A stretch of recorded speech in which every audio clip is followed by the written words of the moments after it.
রায়পুর একটা ছোট কিন্তু জীবন্ত শহর ছিল, যেখানে কেশব নিজের বউ গীতা আর ৪ বাচ্চার সাথে জীবন কাটাচ্ছিল।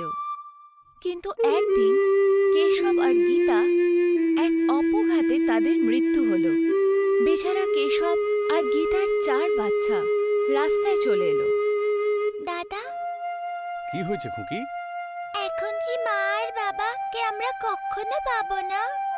হ্যাঁ দাদা, আমরা কি সত্যি মা আর বাবাকে আর কখনো দেখতে পাবো না? দুর্ভাগ্যবশত এটাই সত্যি।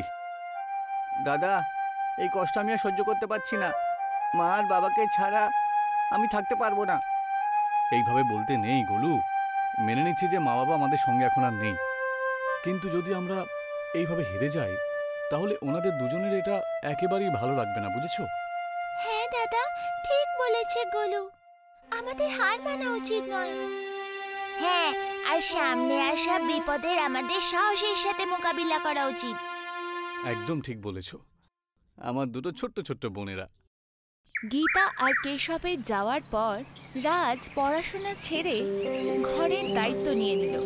ও নিজের বাবার মতন সারা দিন খাটত।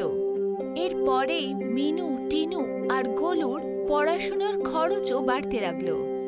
ও যেই পয়সায় কামাতো সেটা দিয়ে ঘর আর ৩ বাচ্চার খরচা বার করা খুবই কঠিন ছিল। মিনু, টিনু, গোলু, এসব কি? কি হয়েছে দাদা? তোরা ৩ জন গত ১ সপ্তাহ ধরে স্কুলে যাচ্ছিস না কেন? দাদা, আসলে আমার শরীর ঠিক ছিল না, আর আমারও। কিন্তু তোদের দেখে তো আমার একদম ঠিক মনে হচ্ছে বেশ খেলাধুলা করছিস, বাড়ির কাজকর্ম করছিস। তোদের হয়েছেটা কি? অনেক হয়েছে, বুঝলি? তোরা ৩ জন ডক্টরের কাছে যাবি, চ। আমি একবার দেখে তো নি যে তোদের ৩ জনের আসলে হয়েছেটা ঠিক কি। চল। না না, আমরা যাব না। তাহলে সত্যি করে বল যে কি হয়েছে, বল বলছি। রাজের জিজ্ঞেস করার পর মিনু নিজের ব্যাগ থেকে একটা পেপার বার করল। রাজ ওই পেপারটা পড়ল, যেখানে লেখা ছিল মিনু, টিনু আর গোলুকে স্কুল থেকে বের করে দেওয়া হলো। এই সব পড়ে রাজ খুব দুঃখ পেল। তোরা ৩ জন এই কথাটা আমার কাছ থেকে লুকিয়ে কেন রেখেছিলিস?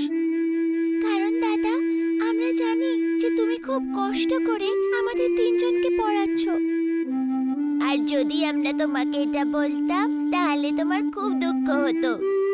আমরা তোমাকে আর দুঃখী দেখতে চাই না। এই জন্য আমরা একসাথে মিলে ঠিক করি যে এখন থেকে আমরা ছোটখাটো কাজ করব, তোমাকে সাহায্য করব। না, একেবারেই না। আমি থাকতে তোরা ৩ জন এইসব করবি না। দাদা, মা আর বাবার যাওয়ার পর তুমি আমাদের জন্য পড়াশোনা ছেড়ে দিয়েছো আর কাজ করা শুরু করেছো। এখন এবার আমাদের পালা যে তোমাকে একটু সাহায্য করব। কিন্তু তোদের পড়াশোনা? আরে পড়াশোনা আবার করব আমরা, কিন্তু এই মুহূর্তে তোমাকে সাহায্য আমাদেরকে করতেই হবে। গোলু আর বাকিদের কথা শুনে রাজ খুবই ভাবুক হয়ে গেল। নিজের ছোট ভাই বোনদের পরিপক্কতা দেখে কাজের জন্য হ্যাঁ করে দিল। স্কুল থেকে বের করে দেওয়ার পর গোলু ক্যাফে, মিনু আর টিনু লাইব্রেরিতে কাজ করা শুরু করলো। দিন কেটে গেল।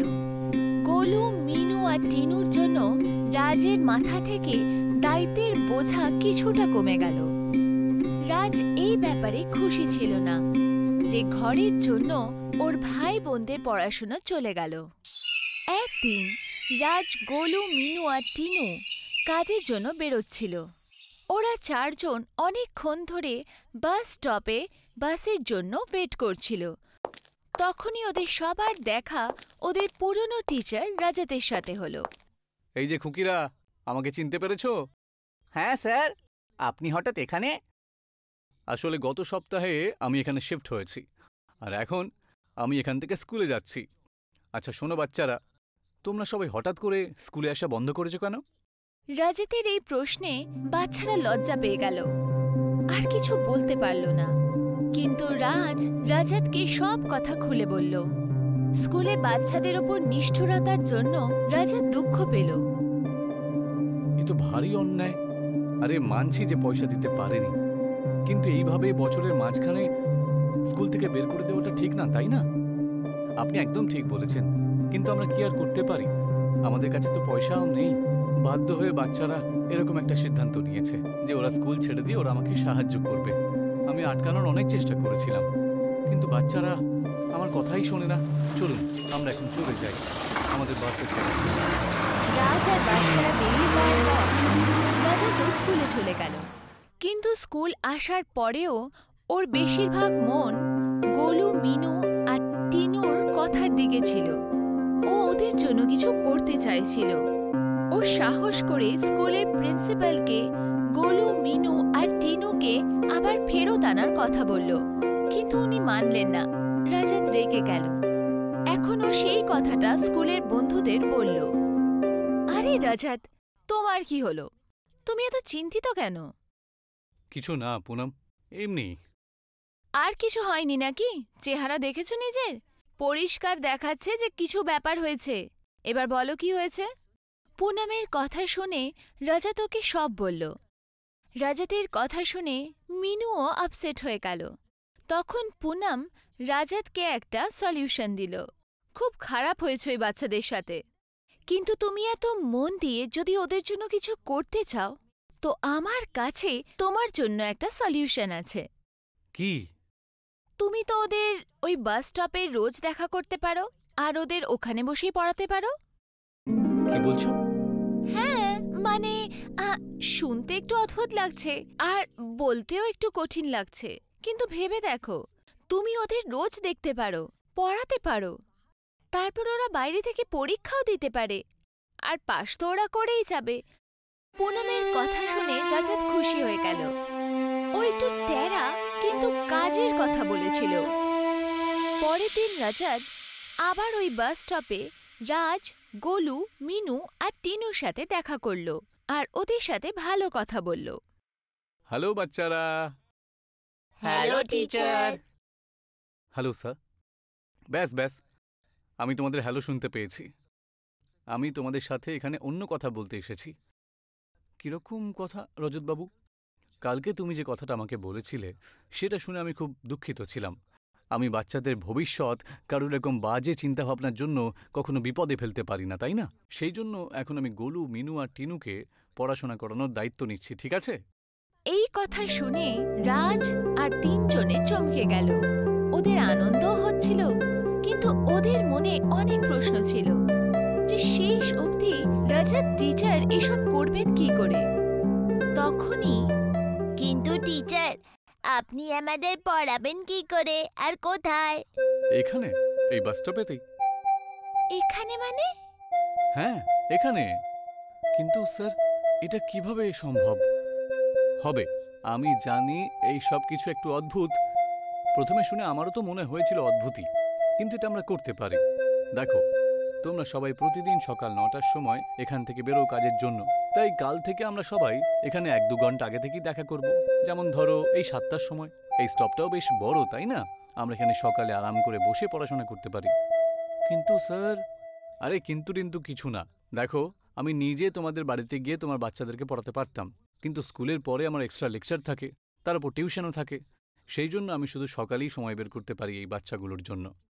কিন্তু স্যার, আমি বলতে চাইছিলাম, মানে ওটা না, আমি তো আপনার ওই ফিজের ব্যাপারে জানতে চাইছিলাম। না, তোমার থেকে আমার কোনো ফিজ লাগবে না। আমি মন থেকে মনু, গোলু আর টিনুর জন্য কিছু করতে চাইছিলাম, সেটা আমাকে করতে দাও। আচ্ছা ঠিক আছে স্যার, কিন্তু আপনাকে অসংখ্য ধন্যবাদ। তাহলে বাচ্চারা, কাল থেকে পড়াশোনা শুরু, ওকে? রাজাত গোলু, মিনু আর টিনুকে পড়ানো শুরু করে দিল। ও ওদের বাস স্টপে দেখা করত আর ওদের মন দিয়ে পড়াতো, আর ওরা যদি কোথাও আটকে যেত তাহলে ওদের ভালোবেসে বোঝাতো। প্রত্যেক দিনই এইভাবে চলতে থাকলো। দেখতে দেখতে বাচ্চাদের পরীক্ষা শুরু হয়ে গেল। তাহলে বাচ্চারা প্রস্তুত তো? হ্যাঁ টিচার। চলো তাহলে পরীক্ষা দিয়ে এসো। পরীক্ষা শুরু হয়ে গেছিল। রাজাত বাইরে পরীক্ষা শেষ হওয়ার অপেক্ষা করছিল। অনেকক্ষণ পরে হলে শেষ ঘন্টা বাজলো আর সব বাচ্চারা বাইরে বেরিয়ে এলো। টিচার, আমাদের পেপার ভালো গেছে। হ্যাঁ, আর আমরা সব প্রশ্নের উত্তরও দিয়ে দিয়েছি। দেখে নেবেন, আমরা তিনজন খুব ভালো পরীক্ষায় রেজাল্ট করব। সাবাস বাচ্চারা। তার সাথেই পরীক্ষার কথা শুনে রাজও খুশি হলো। এই গল্প থেকে আমরা এটা শিখতে পারি যে আমাদের জীবনে কখনো হেরে যাওয়া উচিত নয়, আর সব কঠিন পরিস্থিতি সাহসের সাথে মোকাবিলা করা উচিত।